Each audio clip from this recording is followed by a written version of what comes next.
ሰላም እጅጉን የተወደዳችሁና የተከበራችሁ የአሁን ስፖርት አድማጭ ተመልካቾቻችን እንደምን አመሻችሁ። ልዩ በሆነው የዝውውር መረጃዎቻችን መጥተናል። የተለያዩ የክለብ የዝውውር መረጃዎችን ነው ለእናንተ ለውድ አድማጮቻችን ይዘን የቀረብነው። አርሰናል፣ ማንቸስተር ዩናይትድ፣ ቼልሲ፣ ሊቨርፑል፣ ሪያል ማድሪድ እንዲሁም ደግሞ ባርሳን ጨምሮ በርካታ ስፖርታዊ መረጃዎችን ለእናንተ ለውድ አድማጮቻችን ይዘን መጥተናል። ሊቨርፑል እንግዲህ የተከላካይ ስፍራ ተጫዋች ሳይጠበቅ በውሰት ማስፈረሙን ሰምተናል። ይህ ያልተጠበቀ ነገር እንዴት ተከሰተ የምንነግራችሁም ነው የሚሆነው። ከዚህም በተጨማሪ ስለ ብራድኪ ባርኮላ በሊቨርፑል በኩል የምናነሳ ይሆናል። ማንቸስተር ዩናይትድ አማካይ ወይስ ደግሞ የግራ ክንፍ ተከላካይ አሁንም እጅግ በጣም እየተወዛገበም ይገኛል። ለምን የሚለውን በዚህ ፕሮግራም ላይ የምታገኙት ነው የሚሆነው። ማንቸስተር ዩናይትድ ስለዚህ ጉዳይ የምናነሳም ይሆናል። በአርሰናል በኩል ደግሞ የክንፍ አጥቂው ጉዳይ ከምን ደረሰ እንዲሁ እናጋራቸዋለን። ቼልሲ፣ ማንቸስተር ሲቲ ሌሎችንም የምንመለከት ይሆናል። እስከ መጨረሻው ድረስ አብራችሁን ቆዩ። እኛ ቀጥታ ወደ ፕሮግራሞቻችን እንለፍ።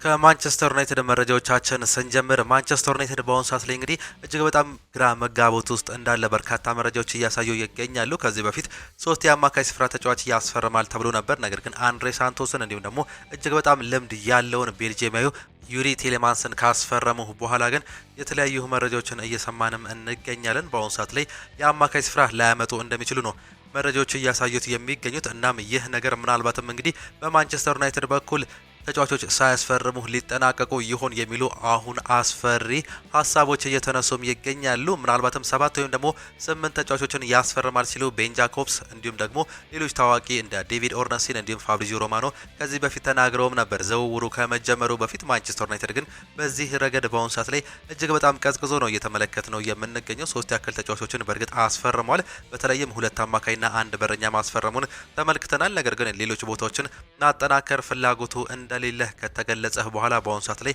3ኛ አማካይ ወይስ ደግሞ ለሉክሾ ትክክለኛ ተተኪ የሚሆን ተጫዋች በማፈላለግ ላይ ይገኛል የሚለው እንግዲህ እጅግ በጣም ግራ መጋባት ውስጥ እንዳለ ነው እየተገለጸም የሚገኘው። በእርግጥ ከዚህ በፊት ማኖ ኮኔ እንዲሁም ደግሞ ካርሎስ ባሌባና ሌሎች እንደ አሌክስ ስኮት እንዲሁም ታይለር አዳምስ የመሳሰሉ ተጫዋቾች ከማንቸስተር ዩናይትድ ጋር ስማቸው ሲያያዝ ቆይቶም ነበር በአማካይ ቦታ ላይ። በእርግጥ በአሁኑ ሰዓት ላይ ማንቸስተር ዩናይትድ አንድ ትልቅ ነገርም ይፈልጋል። የተለያዩ በዲፌንሲቭ ሚድፊልደርነት ቦታ ላይ የሚጫወቱ ተጫዋቾች አሉ። ኮቢ ማይኖን ጨምሮ አንድሬ ሳንቶስ፣ ዩሪ ቴሌማንስ በክለቡ የተካተቱ ተጫዋቾች ናቸው። ነገር ግን ትልቅ እንደ ካርሎስ ካሴሜሮ ኳስን መቆጣጠር የሚችል ሳይሆን ኳስን መቁረጥ የሚችል በመከላከሉ ላይ እጅግ በጣም ድንቅ የሆነ እንዲሁም ደግሞ ኳስ ወዴት መሄድ እንደምትችል የሚያነብ ተጫዋች ያስፈልገዋል። እንደ ዩሪ ቴሌማንስ እንዲሁም ደግሞ አንድሬ ሳንቶስ ያሉ ተጫዋቾች እንግዲህ በተመሳሳይ ከኮቢ ማይኖ ጋር ከኳስ ጋር ምቹ የሆነ እንዲሁም ደግሞ ቢልዳፑን ለመጀመር የሚያስችሉ ተጫዋቾች እንደሆኑም ይታመኑባቸዋል። እናም በአሁኑ ሰዓት ላይ የምንሰማው መረጃዎች ለማንቸስተር ዩናይትድ እጅግ በጣም አስፈሪ እየሆነ እንደሚገኝ ነው እየሰማንም የምንገኘው። እንደዚህ አይነት ተጫዋቾች አላመጡም። እናም ማይክል ካሪክ ምን እያሰቡ ነው የሚለው እጅግ በጣም አሳሳቢም ሆኗል። በእርግጥ ከዚህ በፊት እነ ኦማር ቤላዳ እንዲሁም ደግሞ ጀሰን ዊልኮክ የመሳሰሉ ሰዎች የሮማውን ተጫዋች የሆነው ፈረንሳዊውን ማኖ ኮኔን ለማስፈረም ብዙ ጥረትም አድርገውም ነበር፣ ንግግሮች ላይ እንደነበሩ ሰምተንም ነበር። ነገር ግን አሰልጣኝ ማይክል ካሪክ ይህን ተጫዋች እንደማይፈልገውና ምናልባትም የሚፈልጉ ከሆነ ደግሞ ከእንግሊዝ ፕሪሚየር ሊግ የሚመጣ እንዲሁም ደግሞ እጅግ በጣም ልምድ ያለው ተጫዋቾች እንዲፈልጉ ምክንያት ሆኗል ሲባል ሰምተንም ነበር። እናም በአሁኑ ሰዓት ላይ የምንሰማው ይህ ነገር ምናልባትም እንግዲህ ለማንቸስተር ዩናይትድ ከአማካይ ቦታ ይልቅ የክንፍ ተከላካይ ቦታ ላይ ሊያተኩሩ እንደሚችሉ ነው መረጃዎች እያሳዩም የሚገኙት። እናም ይህ ምናልባትም ሊለወጥበት የሚችልበት እድል ካለ የምንመለከተው አንድ ነገርም ነው። ሉዊስ ሃል ነው። ይህ ተጫዋች በኒውካስል ዩናይትድ ቤት እጅግ በጣም የሚወደድ ነገር ግን በአሁኑ ሰዓት ላይ ለመውጣት ፍላጎት ላይ ያለ ዳርዳርታ ላይ የቆመ ተጫዋች እንደሆነ በርካቶቹም ያነሱለታል። ነገር ግን ማክፓይሶቹ የመሸጥ ምንም አይነት ፍላጎት እንደሌላቸው ነው መረጃዎች እያሳዩም የሚገኙት። ይህ የሆነበት ዋነኛው ምክንያትም ደግሞ ይህ ተጫዋች ከፍተኛ ገንዘብ የሚጠየቅበት ተጫዋችም ነው። ለማንቸስተር ዩናይትድ ከባድም ያደርገዋል። ማክፓይሶቹ እንደ ሳንድሮ ቶናሊ፣ ብሩኖ ጎማሬዝ እንዲሁም ደግሞ አንቶኒ ጎርደን ያሉ ትላልቅ ተጫዋቾችን መሸጣቸውን ተከትሎ ሙሉ ቲማቸውን መበተንም አይፈልጉም። የሚፈልጉትን ያክል ገንዘብ ማግኘታቸውንም አምነዋል። እናም ይህን ተጫዋች ለመሸጥ ምንም አይነት ፍላጎት እንደሌላቸው ነው እየተገለጸ የሚገኘው። አንድና አንድ ይህን ተጫዋች ማንቸስተር ዩናይትድን ለማግኘት የሚጠቀምበት መንገድ ከፍተኛ ገንዘብ ማቅረብ ነው። ብሩኖ ጎማሬዝ እንደምናውቀው እንግዲህ 75 ሚሊዮን ፓውንድ ነው በ28 ዓመቱ የተሸጠው። ወደ 29 ለመግባት እንግዲህ 2 ወራት አካባቢ ነው የሚቀረው። እናም ከፍተኛ ገንዘብ እንዳገኘን አምነንበታል፣ ለዚህ ነው እየሸጥ ነው ሲሉ ይገልጹታል። እናም ሉዊስ ሆልን ደግሞ ገና የ21 ዓመት ተጫዋች መሆኑን ተከትሎ ከፍተኛ ገንዘብ ሊጠይቁበት የሚችሉበት እድል እንዳለ ነው የተገለጸው። ይህ ደግሞ ለማንቸስተር ዩናይትድ ስትራቴጂ በአሁኑ ሰዓት ላይ ተመራጭም አይደለም። ማንቸስተር ዩናይትዶች እንደዚህ አይነት ከፍተኛ ገንዘብ የማውጣት ምንም አይነት ፍላጎት እንደሌላቸው በተደጋጋሚ አንስተው እንደነበር የምናስታውሰው ጉዳይ ነው። እናም ይህ ነገር በማንቸስተር ዩናይትድ በኩል ተደጋጋሚ እየሰማን የምንገኘውም ጉዳይ ነው።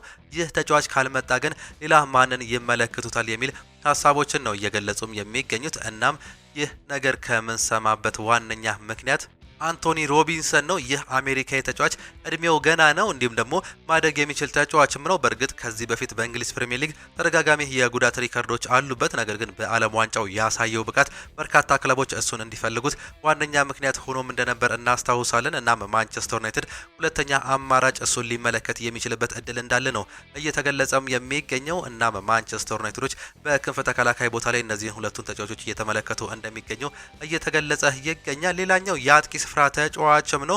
ምናልባትም ጆሹዋ ዚርክዜ ወደ ቀድሞ ሀገሩ ጣሊያን የሚመለስ ከሆነ ሌሎች ተጫዋቾችን ሊመለከቱ እንደሚችሉ ነው መረጃዎች እያሳዩም የሚገኙት። አንደኛው ምክንያት የሚሆነው ደግሞ የተጫዋች ባለፉት 2 ዓመታት ውስጥ እንደተጠበቀው መሆን አለመቻሉን ተከትሎ ነው እንግዲህ ይህንን ነገር እየሰማንም የምንገኘው። ከዛም በኋላ አሁን አጥቂ ስፍራ ላይ ማንን ለማምጣት አቅዷል የሚለው ነገር እጅግ በጣም አሳሳቢ እየሆነም ይገኛል። እናም በማንቸስተር ዩናይትድ ቤት የምንሰማው ዋነኛው ነገር እንግዲህ ኦሊ ዋትኪንስ ነበር።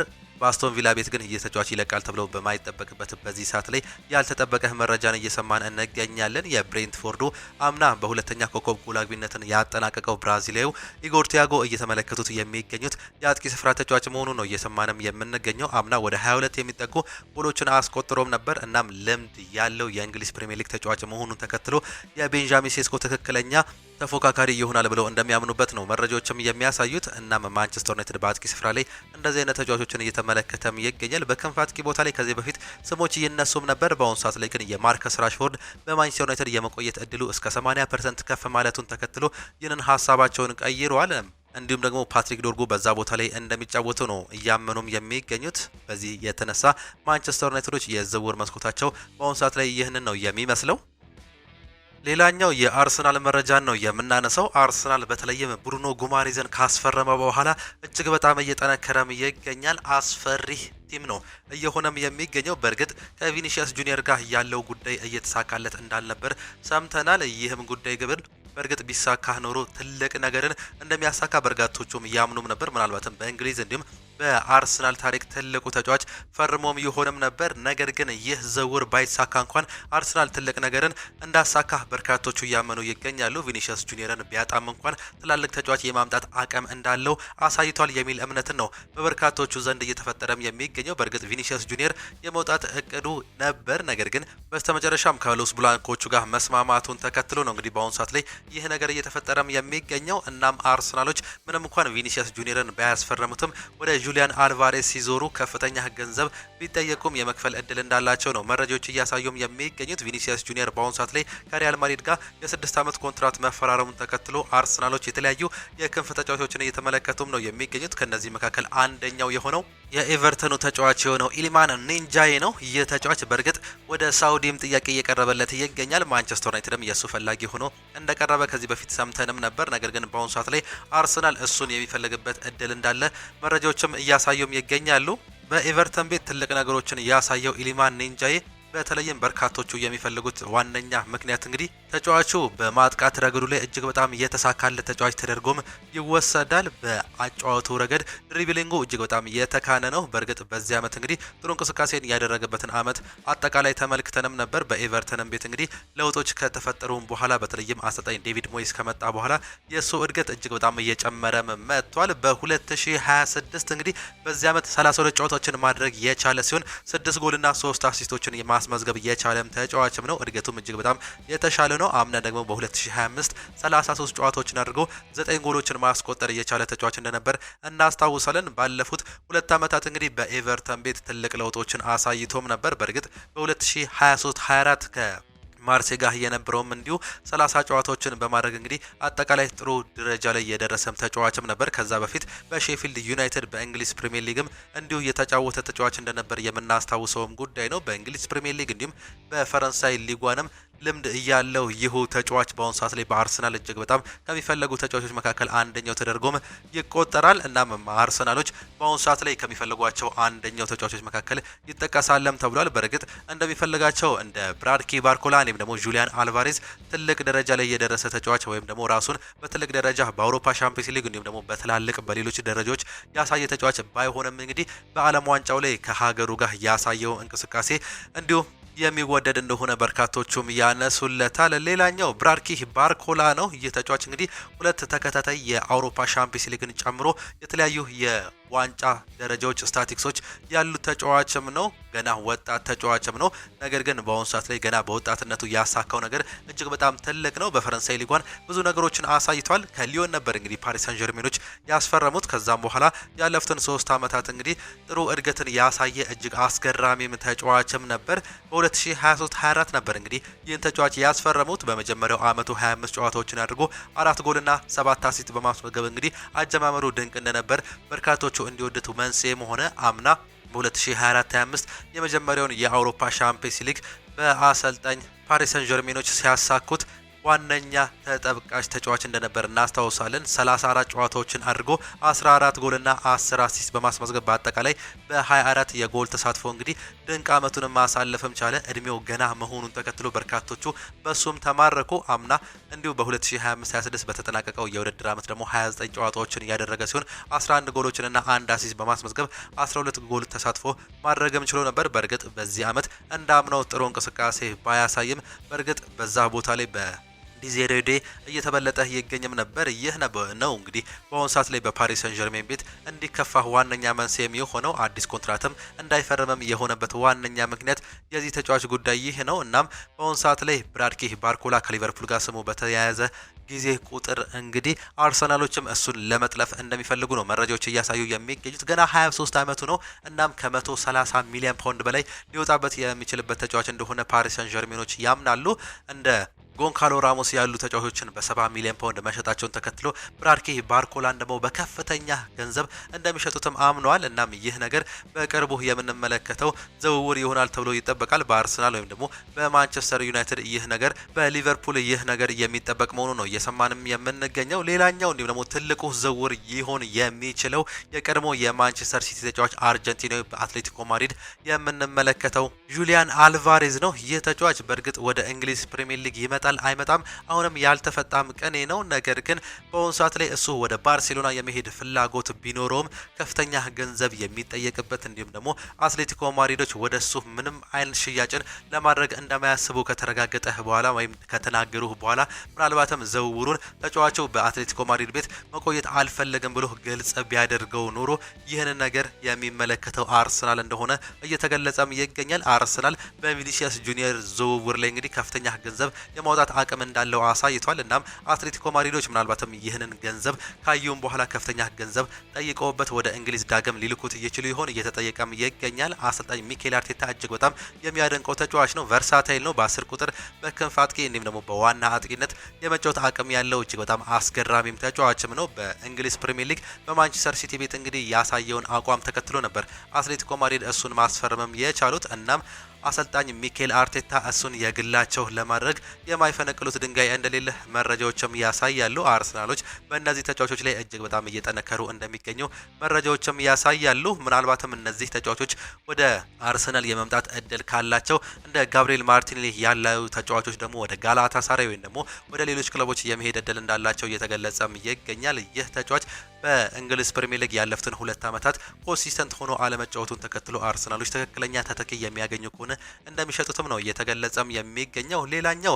ጋብሪኤል ጂሰስም ነው። ይህ ጋብሪኤል ጂሰስ እንግዲህ በጉዳቶች ምክንያት ራሱን ያጣ ተጫዋች እንደሆነም ይታመንበታል። በአሁኑ ሰዓት ላይ ደግሞ ዝውውሩ ምናልባትም ሊከሰትበት የሚችልበት እድል እንዳለ መረጃዎችም እያሳዩም ይገኛሉ። ብሩኖ ጉማሬስን ዝውውር ካጠናቀቁ በኋላ ደግሞ የአማካይ ስፍራቸው እጅግ በጣም እየጠነከረም ይገኛል።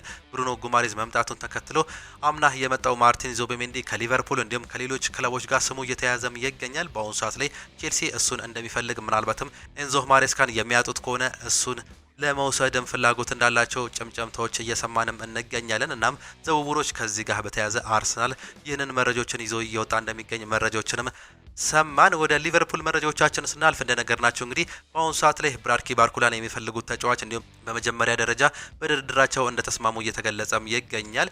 ከፓሪስ ሰን ዠርሜን ጋርም እንዲሁ ንግግሮች እየጀመሩ ሲሆን ምናልባትም ወደ አንፊልድ የመምጣት እድል እንዳለው ይገለጻል። ሁለት የአውሮፓ ሻምፒየንስ ሊግ እንዲሁም ደግሞ የፈረንሳይ ሊግ ዋንጫዎችን በተደጋጋሚ ያነሳው ተጫዋች በፓሪስ ሰን ዠርሜን ቤት ትክክለኛ ተጫዋች ተደርጎ ቢወሰድም ቤስት 11 ውስጥ የመግባት እድሉ እየጠበበ መምጣቱን ተከትሎ እሱን ለመሸጥም ባይፈልጉም ተጫዋቹ ግን ለቀቁኝ እያለም ይገኛል። እናም ወደ እንግሊዝ የመምጣት እድል እንዳለው ነው እየተገለጸም የሚገኘው። ሌላኛው ሊቨርፑል ያልተጠበቀውን ዝውውር እንግዲህ ምሽት ላይ ሌሊት ላይ መስማታችንን እናስታውሳለን። ይህ የሆነበት ዋነኛው ምክንያት በተከላካይ ቦታ ላይ ማንን ያመጣሉ የሚሉ ጥያቄዎች በርካቶቹም ነበሩ።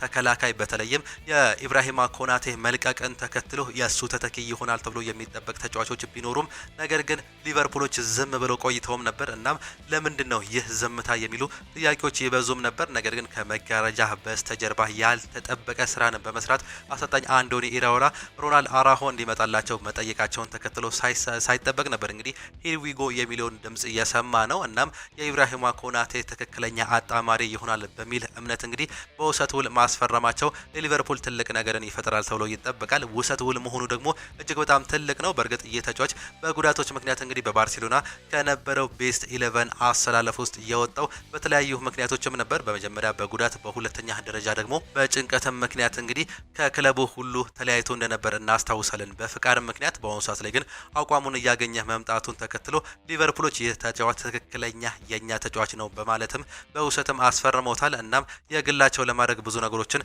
ይፈጥራሉ ተብሎ እንደሚጠበቅም ነው መረጃዎችም እያሳዩት የሚገኙት። ይህ ነገር ምናልባትም ይፈጠራል ተብሎ እንደሚጠበቅ መረጃዎችንም አሳዩን። እናም ሊቨርፑሎች አንድ ተጫዋች ካስፈረሙ በኋላ አሁን ደግሞ ይህንን ዝውውር ለማጠናከርም እየፈጉም ይገኛሉ። በአማካይ ስፍራ ላይም ተጫዋቾች እንደሚፈልጉ ከዚህ በፊት ስማቸው እየሰማን እንገኝም ነበር። እናም እንደ አሌክስ ስኮት እንዲሁም ደግሞ ሌሎች ተጫዋቾች ስማቸው ከነሱ ጋር ተያይዞ እንደነበር ነው የምናስታውሰው። አሰልጣኝ አንዶኒ ኢራኦላ ሊቨርፑልን በትልቁ ለመለወጥ አሁንም ቆርጠው እንደተነሱ እየሰማንም እንገኛለን። ወደ ቼልሲ መረጃዎቻችን ስናልፍ ቼልሲዎች እንግዲህ የሚያጧቸው ተጫዋቾች እንዳሉ ሁላ የሚገዟቸው ተጫዋቾች እንዳሉ ነው በተለያዩ ፍንጮችም እየሰማንም የምንገኘው። ቼልሲዎች በአሰልጣኝ ጃቪ አሎንሶ ስር ትልቅ ለውጦችን እያሳዩ ሲሆን የተለያዩ ትላልቅ ተጫዋቾችን እያስፈረሙም ይገኛሉ። ልምድ ያላቸውን እንዲሁም ትልቅ ተጫዋቾች የሚባሉ እንደ ሞርጋን ሮጀርስ ያሉ ተጫዋቾችን በአሁኑ ሰዓት ላይ አስፈርመዋል። እናም ዝግጅታቸው በከፍተኛ ደረጃ እየተጠናቀቀ እንደሚገኝ ነው መረጃዎችም እያሳዩት የሚገኙት። እናም ይህንን ነገር ለማድረግ በአሰልጣኝ ጃቪ አሎንሶ ራዳር ውስጥ ከሚገኙ ተጫዋቾች መካከል አሁን እንደ ማርቲን ዙቢሜንዲ ያሉ ተጫዋቾች ስማቸው እየተነሳም ይገኛል። ምናልባትም ኤንዞ ፈርናንዴዝ የሚለቅ ከሆነ ሌሎች ተጫዋቾችን ለማምጣት እቅዳቸው ውስጥም እንዳለ እየተገለጸም ይገኛል። ኤንዞ ፈርናንዴዝ አሁንም ቢሆን ይውጣ ይቆይ የተለየ ነገርም የለም። ማንቸስተር ሲቲ እሱን እየፈለገም ይገኛል። ከፍተኛ ገንዘብ የሚጠይቅበት ተጫዋችም ነው። ነገር ግን አሁን ድርድሮች አልተጀመሩም። በፍላጎት ደረጃ የሚሰሙም ናቸው። ምናልባት ግን ይህ ተጫዋች የሚለቅ ከሆነ በሱ ተተኪነት የተለያዩ ተጫዋቾችን ለማምጣት እያሰቡ ሲሆን ማርቲን ዙቢሜንዲ አንደኛው ሲሆን ሞርጋን ጊብስ ዋይት ደግሞ ሁለተኛው ተጫዋች መሆኑን ነው በተለያዩ ድረገጾች ላይ እያስነበበንም የሚገኘው። እናም ዝውውሮቹ እየተጠናከሩም ይገኛሉ። በመከላከል ቦታ ላይ ላክሮ እንዲሁም ደግሞ ፔፕ ቻቫሪያን ካስፈረሙ በኋላ በአማካይ ስፍራ ላይ ደግሞ እንዲሁ ሌሎች ተጫዋቾችን እንደሚፈልጉ ነው መረጃዎችም እያመላከቱን የሚገኙት። እናም ይህንን ነገር እየሰማን እንገኛለን። ሌላኛው ማንቸስተር ሲቲ ነው። ማንቸስተር ሲቲ ሮድሪን ለመልቀቅ ከጫፍ መድረሱ እየተገለጸም ይገኛል። በእርግጥ ከፍተኛ ገንዘብ ነው እየጠየቀም የሚገኘው ወደ 80 ሚሊዮን ዩሮ ጥያቄዎች እየቀረቡበትም ይገኛሉ። ሌላኛው ተጫዋችም የሆነው ተጫዋቾችን እንግዲህ የማስመጣት የመልቀቅ ፍላጎት እንዳላቸው እየተገለጸ ሲሆን ሮድሪ በ29 ዓመት ላይ የሚገኘው ይህ ተጫዋች ወደ ሌሎች ክለቦች የመሄድ እድልም ነበረው። በተለይም ሪያል ማድሪድ እሱን የሚፈልገው ተጫዋች እንደነበር ግልጽ ተደርጎም ተነግሮም ነበር።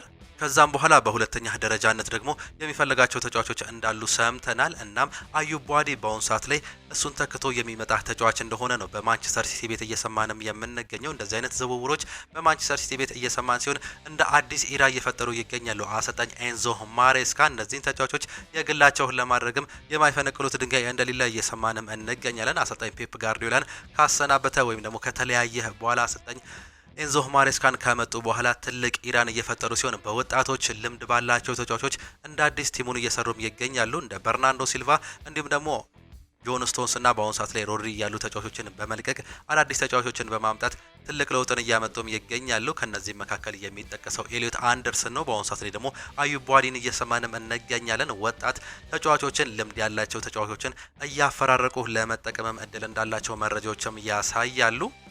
እጅጉን የተወደዳችሁና የተከበራችሁ የአሁን ስፖርት አድማጭ ተመልካቾቻችን ለዛሬ ምሽት ልዩ በሆነው የዝውውር መረጃዎቻችን ይህንን ይመስሉ ነበር። በሌላ ፕሮግራሞቻችን ዳግም እስከምንገናኝ ድረስ ግን ቻው ቻው፣ መልካም ጊዜ፣ መልካም ምሽት እንዲሆንላችሁም ነው ዳግምም የምንመኘው።